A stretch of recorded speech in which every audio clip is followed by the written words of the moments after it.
Hello बच्चों, welcome back to my YouTube channel learning student. तो आज हम देखेंगे जो क्लास 10th के बच्चे हैं यूपी बोर्ड एग्ज़ाम देने वाले हैं 2026 में, उनके लिए इम्पॉर्टेंट निबंध जो कि 5 नंबर के आते हैं आपके एग्ज़ाम में, और ये 5 नंबर आपके श्योर हैं। तो चलिए देखते हैं निबंध। और ये जो निबंध है भ्रष्टाचार समस्या और समाधान पे, ठीक है। तो ये निबंध जो है मोस्ट इम्पॉर्टेंट निबंध है, इसको आप लोग ज़रूर से याद कर लीजिएगा, समझ लीजिएगा। और साथ ही साथ इम्पॉर्टेंट बात कि कॉपी और पेन लेकर के आप लोग बैठिएगा, ठीक है। तो देखेंगे किस प्रकार से हेडिंग बाय हेडिंग आपको निबंध लिखना है और कितना लिखना है। बहुत बच्चे जो होते हैं सोचते हैं 5 नंबर का आ रहा है तो क्या करें, 5 पेज भर देते हैं, नंबर मिल जाता है। पेज भरने से नंबर आपको नहीं मिलते हैं। आप वर्ड क्या लिख रहे हैं, वर्ड अगर बिल्कुल सटीक रहेगा, सही रहेगा, तो भी आपको नंबर मिलेंगे। और अब ऐसा भी नहीं है कि 1 पेज 1.5 पेज में हो जाए, नहीं, आपको हेडिंग बाई हेडिंग लिखना है ताकि 4 या 5 हेडिंग हो। और मोस्ट इम्पॉर्टेंट बात कि किसी भी निबंध में सबसे पहले आपका हेडिंग प्रस्तावना और सबसे आखिरी जो हेडिंग है आपका उपसंहार होना ही चाहिए। ये मोस्ट इम्पॉर्टेंट है, ठीक है। तो चलिए देखते हैं निबंध। सबसे पहले हेडिंग बनाएंगे रूपरेखा, ठीक है। और रूपरेखा में वो हेडिंग लिखेंगे जो आप हेडिंग वाइज हेडिंग करके जो निबंध लिखेंगे। तो अभी हमने क्या बोला, फर्स्ट जो रहेगा हेडिंग प्रस्तावना और लास्ट उपसंहार, ठीक है। तो इसी प्रकार से आप रूपरेखा हेडिंग डाल के इसी प्रकार से आप लिखेंगे, ठीक है। तो सबसे पहले हेडिंग प्रस्तावना, दूसरा भ्रष्टाचार के कारण, तीसरा भ्रष्टाचार रोकने के उपाय और चौथा उपसंहार, ठीक है। तो प्रस्तावना में देखेंगे सबसे पहले, देखिए भ्रष्टाचार का शाब्दिक अर्थ है वह आचरण जो किसी भी प्रकार के अनैतिक और अनुचित हो, ठीक है। भ्रष्टाचार का शाब्दिक अर्थ क्या है? शाब्दिक अर्थ यही है कि ऐसे आचरण जो किसी भी प्रकार से क्या हो, अनैतिक और अनुचित हो। जब कोई व्यक्ति न्याय व्यवस्था के नियमों के विरुद्ध जाकर अपनी पूर्ति के लिए गलत आचरण करने लगता है तो वह व्यक्ति भ्रष्टाचारी कहलाता है। यानी कहने का मतलब है कि अगर कोई भी व्यक्ति हो, न्याय व्यवस्था का जो भी नियम लगाया गया है, संविधान का जो भी नियम है, ठीक है, जो भी नियम कानून है, उसके विरुद्ध जाकर वो क्या करे, गलत आचरण का प्रयोग करे, ठीक है, उसके विरुद्ध जाकर अपनी मनमानी करे, तो वो व्यक्ति क्या कहलाता है, भ्रष्टाचारी कहलाता है। भ्रष्टाचार के कई रंग रूप हैं, ठीक है। भ्रष्टाचार के क्या है, कई रंग रूप हैं। जैसे में घूस यानी रिश्वत, किसी का क्या करना है, देखते होंगे आप लोग कि कोई कहते हैं कि अरे 8 लाख 10 लाख 20 लाख 30 लाख जो भी हो, 50 लाख इतना घूस लगा है, नौकरी मिल गया है, ठीक है। यानी घूस देकर क्या करना, नौकरी लेना या कोई काम करवाना। चुनाव में धांधली, ऐसी ऐसी मशीनें आ गई हैं कि चुनाव में क्या हो रहा है, इतनी धांधली हो रही है मशीनों के द्वारा। टैक्स चोरी, टैक्स की क्या की जा रही है, चोरी की जा रही है।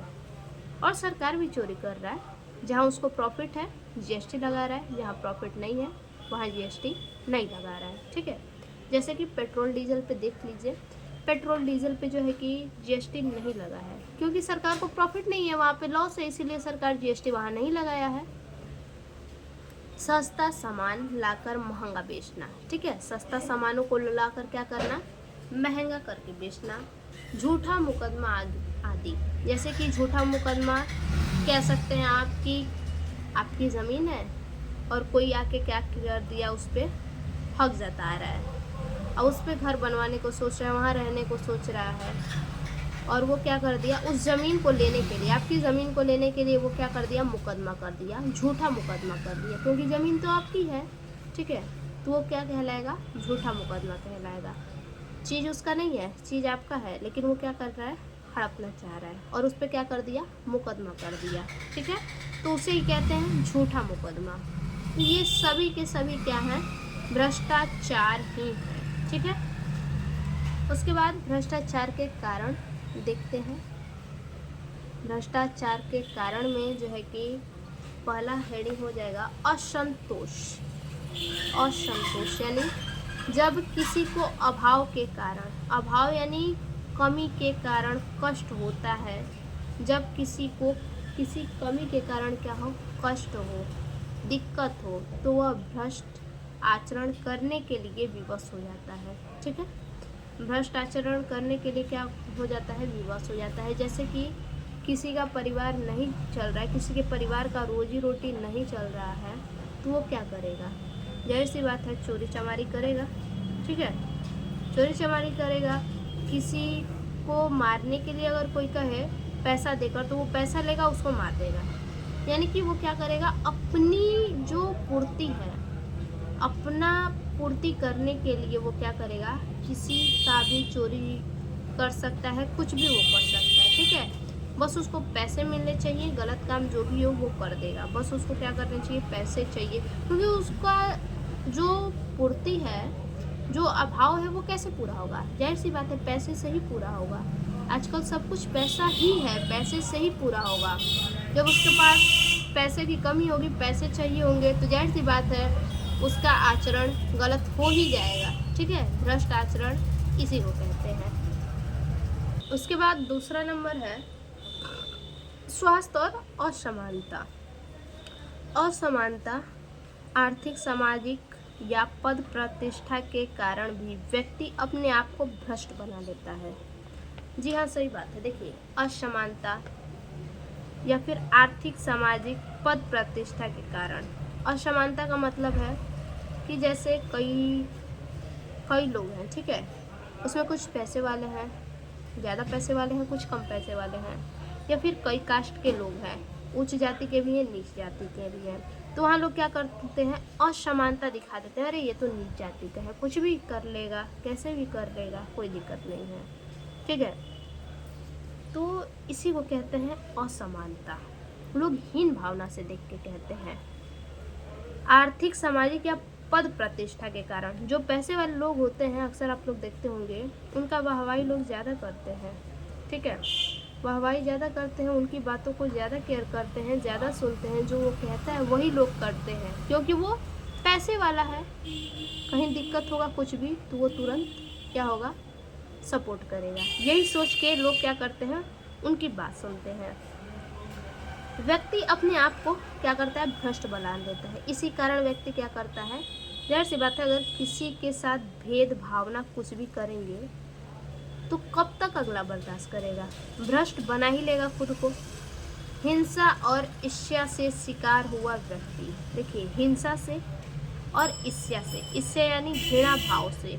अभी हमने क्या बताया, जात को लेके या फिर पैसे को लेके लोग क्या करते हैं, हिंसा रखते हैं, ईर्ष्या मन में रखते हैं और इसी के शिकार हो जाते हैं। ठीक है, व्यक्ति भ्रष्टाचार को अपनाने के लिए विवश हो जाता है, उसके साथ लोग ऐसा कर ही देते हैं कि व्यक्ति क्या करेगा, भ्रष्टाचार को अपनाने के लिए विवश हो जाएगा। ठीक है, उसके बाद अगला हेडिंग है भ्रष्टाचार को रोकने के उपाय, किस प्रकार से रोका जाए।